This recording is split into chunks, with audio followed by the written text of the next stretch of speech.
El análisis político en Ahora es cuando, con Rodrigo Bravo, una presentación de Radio Infinita.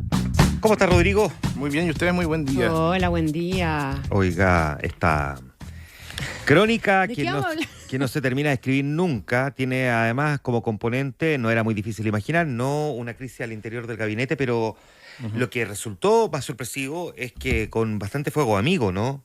Porque pareciera que se desbordan por ciertos costados un cuestionamiento hacia el mundo de Carolina Toá por un desfonde del Partido Socialista, un Frente Amplio que corre por la libre con Gonzalo Vinter ya prácticamente condenando a Manuel Monsalve, una ministra Antonia Orellana que comete un error y uno se pregunta por qué la ministra pareciera estar con agenda propia. A ver, tenemos un poquitito lo que está pasando al interior del gabinete. Mira, si logramos en ordenar lo que está pasando en el gabinete, somos magia. Magia, claro. Hacemos magia, porque hoy día el desorden es descomunal. Háblame de Tetri. Claro. Mira, yo creo que fiel reflejo del caos que se está viviendo es lo que le ocurrió a la ministra Orellana ayer, en entrevista con la mañana, lo comentaban más temprano ustedes, porque esa analogía que ella intenta hacer, que seguramente tenía otras intenciones de lo más torpe que nos ha tocado escuchar en esta última semana.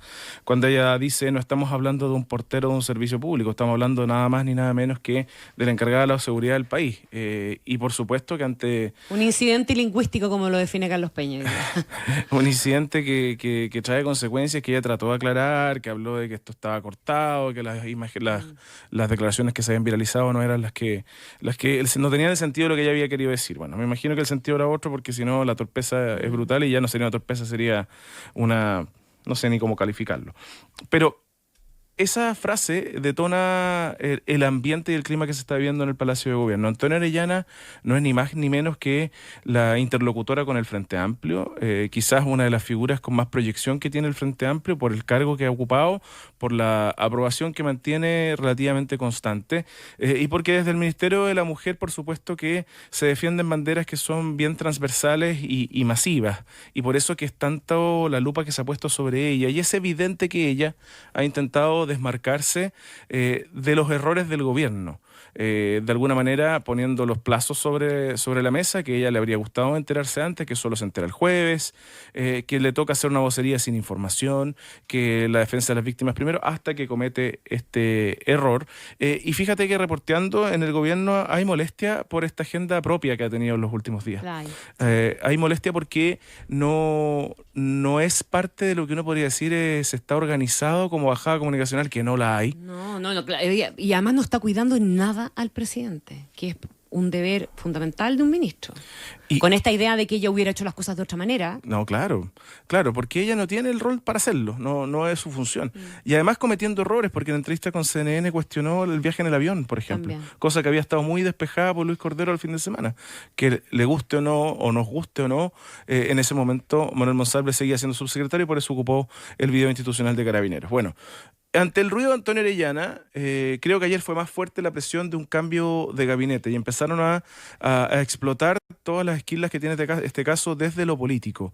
Pareciera ilógico, si uno lo mira solamente con los títulos, que el Partido Socialista, del cual es militante Manuel Monsalve, hoy día esté molesto. Pero eso es real. Había una crítica, yo conversé con un par de parlamentarios y esto se ha conversado en reuniones informales dentro del PS. Hay una crítica porque perdieron poder. Ellos responsabilizan personalmente a Manuel Monsalve de lo que ocurrió y no al Partido Socialista. Y evidentemente el Partido Socialista salió de uno de los cargos más importantes del gobierno, que es la Subsecretaría del Interior. Asumió Luis Cordero, que es independiente, y en el Ministerio de Justicia asumió un comunista, el actual ministro Gajardo. Entonces, eso genera una molestia por parte del PS, que de alguna manera están pidiendo ser compensados en un cambio de gabinete que era evidente después de la elección municipal, porque hay quienes van a ir al Parlamento y para eso hay plazo hasta el 16 de noviembre, pero que hay quienes quieren acelerarlo post elecciones ya de una manera inmediata. Sería una locura pensar que se haga acá el viernes, porque hay quienes querían que se hiciera esta semana. Eso ya es reconocer demasiados errores y que salgan todos quienes salgan en medio de una crisis es atribuirle responsabilidad, la tengan o no la tengan. Pero después de la elección municipal se va a provocar esta necesidad de los partidos políticos de sacar gente al Parlamento y es una tremenda excusa para hacer movimientos. Ante esos movimientos el PS quiere una representación. ¿Cuáles son los ministerios que hoy día están sobre la mesa o los ministros que eventualmente podrían salir? Perdón, déjame detenerme ahí. Qué pequeñez. Es como Tenía una crisis de marca mayor, tenía a un otro histórico, a una figura que además potencialmente podría haber sido ministro del nuevo Ministerio de Seguridad y si no podría haber terminado siendo candidato a senador y seguramente ganando hoy día contra las cuerdas y probablemente va a terminar preso. Y estáis pensando en cómo te compensan en el gabinete. No, claro, tiene... O sea, qué rotería más grande.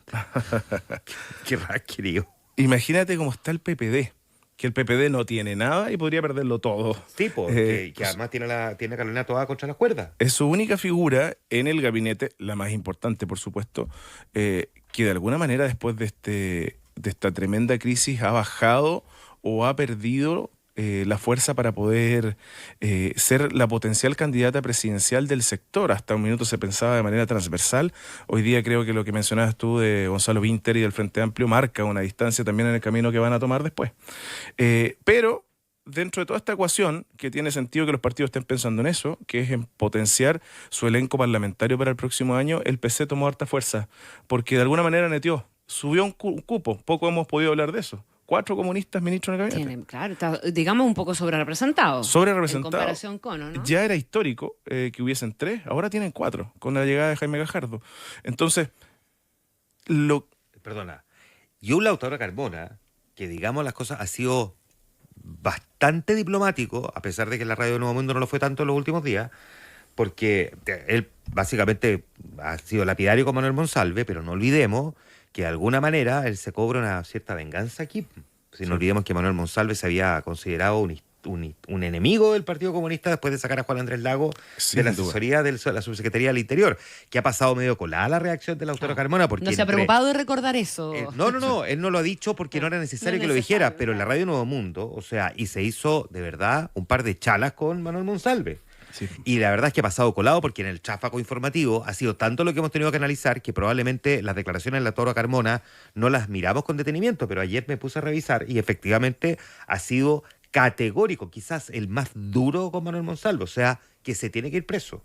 Sí. Y es imposible que uno desacople esa conferencia de prensa que hicieron Lautaro Carmona y Juan Andrés Lago, criticando a Manuel Monsalve por haber sacado a Lago de esa asesoría de honorarios que tenía en la Subsecretaría del Interior.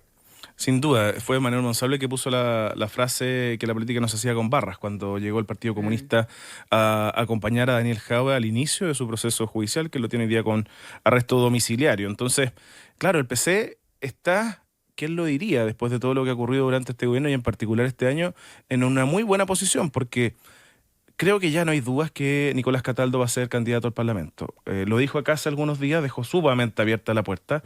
Y escuchándolo en entrevistas posteriores, él ha recordado su pasado legislativo, como asesor legislativo, el rol que tomó en la tramitación de la reforma de la presidenta Bachelet en materia de educación, la cercanía que tiene con el Parlamento, destaca la institución del Congreso, es decir, al menos está llenando el camino para ir para allá, aunque él mismo ha reconocido que no se han planteado esas conversaciones con claridad y con certeza desde el PC. Pareciera ser que sí, él va a hacer una carta, que Janet Jara se va a quedar, que Camila Vallejo se va a quedar hasta el final, y que Gajardo va a terminar siendo también el ministro de Justicia de no pasar algo extraordinario. Y el PS... Ambos con cuestiones abiertas sobre la mesa. Yo sé, cada ministro que sale del gabinete para ser candidato al Parlamento le pasa lo mismo, pero en el caso de Nicolás Cataldo hay al menos 3 elementos. Está la propuesta del CAE, está la propuesta para sacar la deuda histórica con los profesores, pero por sobre todo el gran déficit que tenemos en materia educativa con niños que no están en el colegio, o sea, la deserción escolar y también el ausentismo, que están yendo pero no lo suficiente a clase, que no ha logrado corregir. Claro, entonces... de los SLEPs. Claro, pero presentó hace poco la propuesta CAE, que es una gran discusión. Tiene agenda, como pocos. Y esta misma semana una propuesta que recién se va a resolver la próxima semana, los profesores le van a decir sí o no a la propuesta para sacar la deuda histórica. Y en el caso de Janet Jara, ni hablar, porque es la reforma al sistema de pensiones. Sí, yo creo que Jara no sale, Y Cataldo efectivamente tiene una agenda muy nutrida, pero el interés del PC de generar mayor fuerza en el Parlamento es muy evidente. Ellos ya tienen una representación en el Senado que no habían tenido desde el retorno a la democracia, y eso los pone con el objetivo de crecer en un escenario de cierre de año 2024 bastante más favorable de lo que estuvo al principio. Uno puede asumir que Mario Marcel no se va a mover, pero hay que recordar que Camila Vallejo va a salir porque va a tener pre y postnatal. Claro. Y por lo tanto el presidente pierde ahí también a una figura en la que se apoya cuando la requiere. Uno podría decir, a ver, Álvaro Elizalde puede que no se mueva, Carolina Toá no tiene necesidad porque si sale sería para ser candidato presidencial y ahí no hay obligatoriedad de renunciar un año antes. Pero en el resto, el presidente inevitablemente va a tener que hacer algún ajuste de gabinete, al menos para dar una señal de que las cosas se están ordenando al interior de la moneda. Y muy breve, ¿cuál es el temor del PS? Que las principales figuras para ir al Parlamento son subsecretarios, y son varios. Ricardo Montero en el Ministerio de Defensa, Gloria Lafuente en la Cancillería, son algunas de las cartas que ellos ven como potenciales candidatos y podrían salir del gabinete. Y eso los deja en un plano complicado, pensando también que Maya Fernández sería otra de las cartas que podría ir al Parlamento. Si disfrutaste este podcast, puedes escuchar el análisis político de Rodrigo Bravo en vivo de lunes a viernes a las 8:45 de la mañana por Radio Infinita 100.1 e infinita.cl.